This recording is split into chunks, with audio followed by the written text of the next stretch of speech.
It was a crisp autumn morning in New York City, the kind where the air buzzed with anticipation for the day's headlines.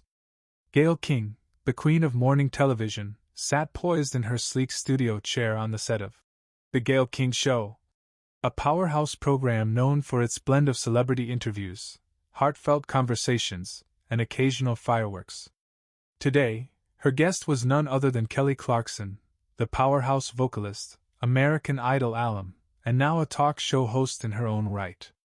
Kelly was there to promote her latest album, a raw collection of songs about heartbreak, resilience, and self-discovery, inspired by her highly publicized divorce. The audience, a mix of devoted fans and curious onlookers, clapped enthusiastically as Kelly walked onto the set, her warm smile lighting up the room. She wore a simple yet elegant outfit, a flowing blouse and jeans that screamed approachable superstar. Gayle greeted her with a hug, the cameras capturing every moment of what seemed like a friendly chat between two icons. But as the applause died down, no one in that studio, or watching at home, could have predicted the storm that was about to erupt. This wasn't just an interview. It was about to become television history. What happened next would leave everyone speechless. But let's not get ahead of ourselves. The segment started innocently enough. Gayle leaned forward, her signature glasses perched on her nose, exuding that mix of warmth and journalistic edge that had made her a household name. "Kelly, welcome! Your new album is incredible. It's like you're bearing your soul. Tell us about the inspiration behind it," she said, her voice smooth as silk. Kelly nodded, settling into the plush couch, her hands clasped in her lap. "Thank you, Gayle. Yeah, it's been a tough couple of years with the divorce and everything. But music has always been my therapy. These songs are about finding strength and vulnerability, you know? Turning pain into something beautiful." The audience murmured in approval, a few nods and smiles rippling through the crowd. Other co-hosts on the panel, a sharp-witted journalist named Mia and a comedian sidekick, Tom, chimed in with light compliments, keeping the vibe upbeat. The studio lights hummed softly overhead, and the cameras panned smoothly, capturing the easy flow. But then, Gayle's expression shifted ever so slightly, a subtle arch of her eyebrow that only the keenest observers might catch.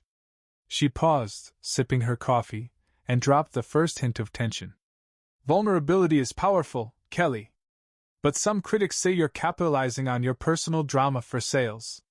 Is that fair?" Kelly blinked, her smile faltering just a fraction, but she recovered quickly.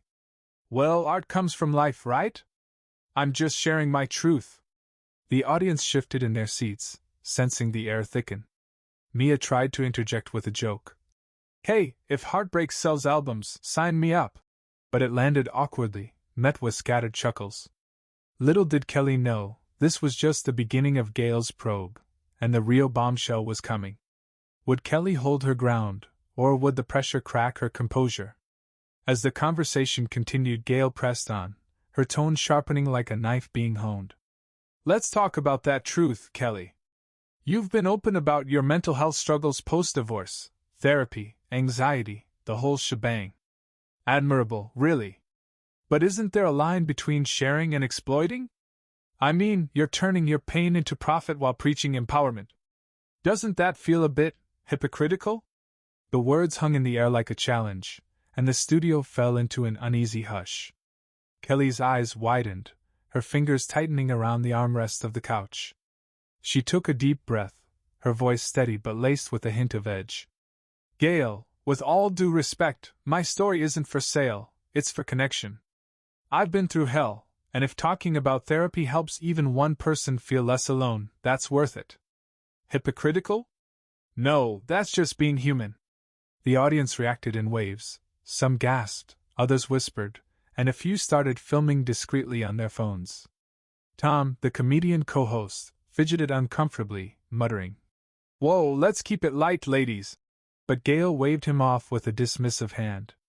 The producers in the control room exchanged panicked glances, their headsets buzzing with urgent whispers. Cameras zoomed in closer, capturing the subtle tremor in Kelly's hand as she reached for her water glass. But Gayle wasn't done. She leaned in further, her smile now more predatory than pleasant. "Human, sure. But let's be real, your ex has stayed silent, respecting privacy. Why drag it all out in songs and interviews? Is this empowerment or just good PR? Kelly's face flushed, a mix of anger and hurt flashing across her features. The tension was palpable, the studio lights feeling hotter, the hum of the audience growing into a low murmur. Mia tried again to mediate. Gayle, maybe we pivot to the music. But it was too late. Kelly set her glass down with a deliberate clink, her eyes locking on to Gayle's. What she said next would escalate everything, and you won't believe how Gayle fired back. Kelly paused, gathering her thoughts amid the growing unease. The audience leaned forward, breaths held, as if the entire room was suspended in time. Gayle, privacy is sacred, but so is authenticity, Kelly replied, her voice gaining strength. I've never dragged anyone, I own my story. And if you're implying I'm exploiting my pain, that's not just unfair, it's dismissive of everyone who's battled mental health in silence because of stigma like this. A smattering of applause broke out from the crowd, but it was quickly drowned by shocked whispers. Gayle chuckled lightly, but there was no humor in it, more like a calculated deflection. Stigma? Kelly, I'm just asking the questions people are thinking. You're a role model. Shouldn't you lead by example without turning trauma into a brand? The jab landed hard, and Kelly's jaw tightened, her knuckles whitening as she gripped the couch. Tom shifted awkwardly, attempting a weak laugh. Come on, this is getting spicier than my morning coffee. But the attempt at levity fell flat, met with awkward silence from the panel. In the wings, producers paced frantically, one gesturing wildly to the director to cut to commercial. But the show was live, and the cameras kept rolling. A subtle detail caught the eye, Kelly's necklace, a simple locket she fiddled with nervously, glinting under the lights, a gift from her kids, perhaps? It added a layer of vulnerability, humanizing the superstar in the midst of the fray. The audience was divided now, some nodded in support of Gayle's tough love journalism, while others shot sympathetic glances at Kelly. Gayle, sensing the momentum, doubled down. Brand or not, let's talk about your weight loss journey. You've said it's about health, but critics call it Hollywood pressure. Are you really empowered, or just conforming? Kelly's eyes flashed with a mix of defiance and pain, the room electric with anticipation. This was no longer an interview. It was a battlefield. But just as Kelly opened her mouth to respond, an unexpected twist emerged from the audience. A fan stood up, phone in hand, shouting something that changed everything. Hold on, because this interruption was about to flip the script entirely. The studio lights seemed to burn hotter as the audience members' shouts sliced through the tension like a lightning bolt. Kelly, we love you! Don't let her tear you down! The voice belonged to a young woman in the front row, her phone raised high, recording every second of the escalating drama. The crowd erupted into a chaotic mix of cheers and murmurs, some clapping in support of the fan, others whispering in shock. Kelly Clarkson froze, her lips parting as if to respond, but Gayle King was quicker, her eyes narrowing as she leaned forward. This is a conversation, not a fan rally, Gayle snapped, her tone sharp enough to cut glass. The cameras swiveled frantically, capturing the fans' defiant glare and Kelly's stunned expression. In the control room, producers scrambled, one yelling into a headset, "Get security to calm that woman down!" while another hissed, "Keep rolling, this is gold." The co-hosts, Mia and Tom, exchanged nervous glances, with Mia mouthing, "What is happening?" to no one in particular. The air crackled with unpredictability, the hum of the cameras blending with the audience's restless energy. Kelly's hand instinctively touched her locket, a small anchor in the storm, as she processed the interruption. Would this fan's outburst give her the strength to push back? Or would Gayle seize the moment to tighten her grip? The answer was coming, and it was about to shake the studio to its core. Kelly took a deep breath, her eyes darting between the fan and Gayle. "I appreciate the love," she said softly, nodding toward the audience, her voice steady but carrying a raw edge. "But I can handle this." The crowd quieted, hanging on her every word. She turned to Gayle, her posture straightening, a fire igniting in her gaze. "You want to talk about conforming? Fine. I lost weight for me, Gayle, not Hollywood, not critics, not you. I did it to feel strong, to show my kids what it means to take care of yourself. You calling that conformity? That's low. The audience gasped, a few clapping in solidarity, while others sat in stunned silence, their phones still recording. Gayle's smile faltered, but she recovered with a dismissive chuckle. Low? Kelly, I'm just pointing out the optics. You're a public figure, every move is scrutinized. You say it's for your kids, but isn't this album, this whole new Kelly narrative, just a way to stay relevant? The jab was ruthless, and Kelly's face flushed, her fingers tightening around her locket. Tom tried to jump in, his voice shaky. Hey, let's talk about the music, those vocals, am I right? But his attempt at deflection was drowned out by the audience's murmurs. In the wings, a security guard approached the outspoken fan, who was now arguing with a producer, her voice rising. She's bullying Kelly. The chaos was mounting, and the studio felt like a pressure cooker ready to explode. Kelly's next move was critical. Would she let Gayle's words unravel her, or would she strike back with something unforgettable? And what was that fan about to do next? The tension skyrocketed as Kelly leaned forward, her voice low but piercing, every word deliberate. Relevant? Gayle, I've been relevant since I was 20, singing my heart out on a stage no one thought I'd win. I don't need to say anything. This album, my story, it's not a publicity stunt. It's me surviving, rebuilding, and showing my kids that you can fall apart and still stand tall. The audience erupted in applause, some standing, their cheers echoing through the studio. Gayle's composure slipped for a split second, her fingers gripping her coffee mug a little too tightly. Mia, sensing the shift, tried to mediate. Kelly, that's beautiful. Let's talk about how this album's inspiring so many. But Gayle cut her off, her voice dripping with sarcasm. Surviving? Sure, but airing your dirty laundry in every song, every interview, doesn't that cheapen it? You're not just surviving, you're selling.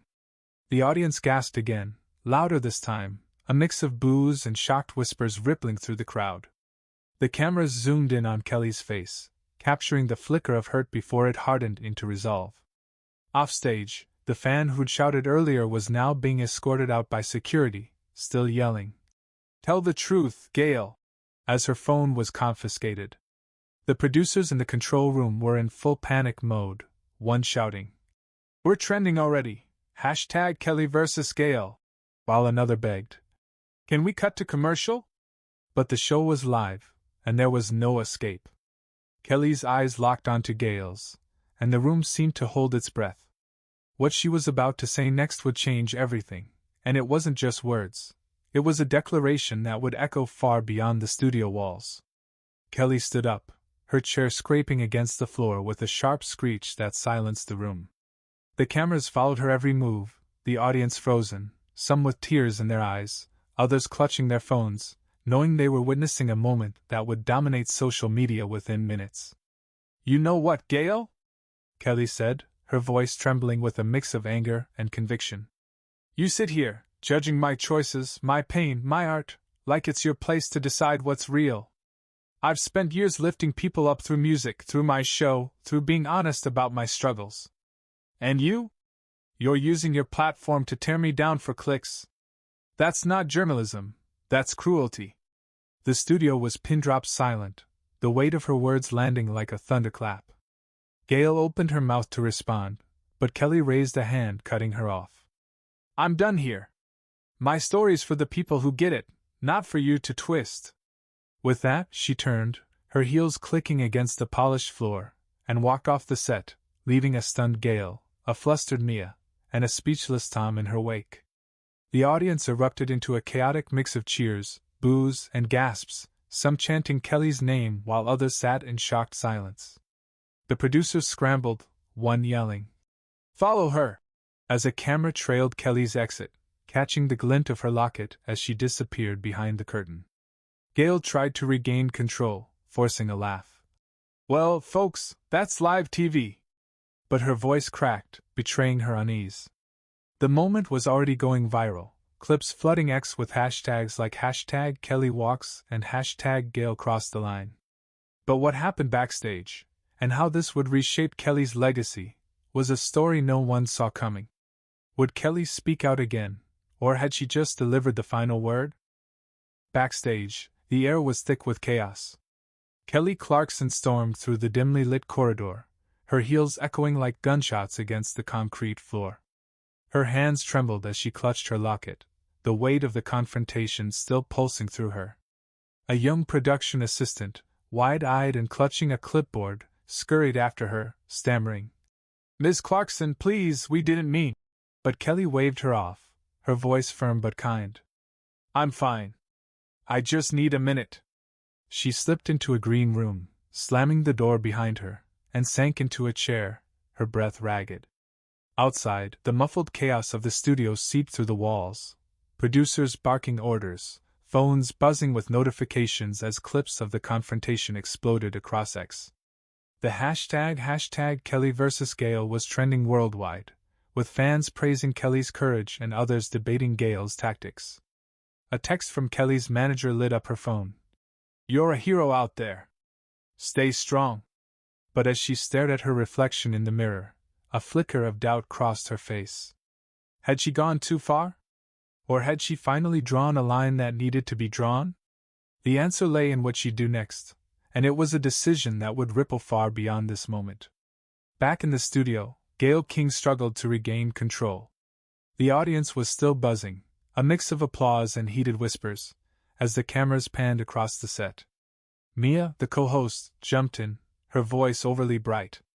"Well, that was intense. Let's pivot to the album. Kelly's vocals are unreal, right?"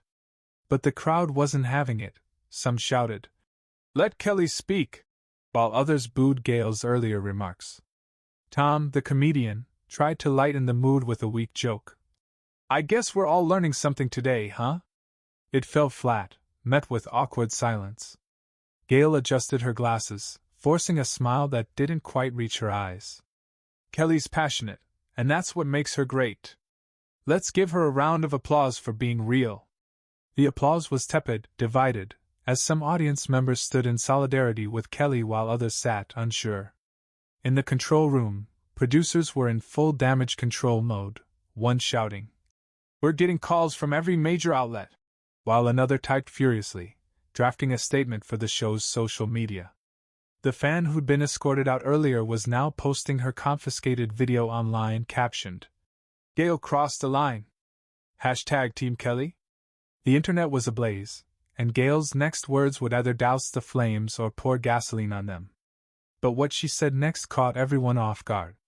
Gayle leaned back in her chair, her voice softening, a rare crack in her polished facade. "Look, folks, I ask tough questions because that's my job. But I hear you, maybe I pushed too hard today.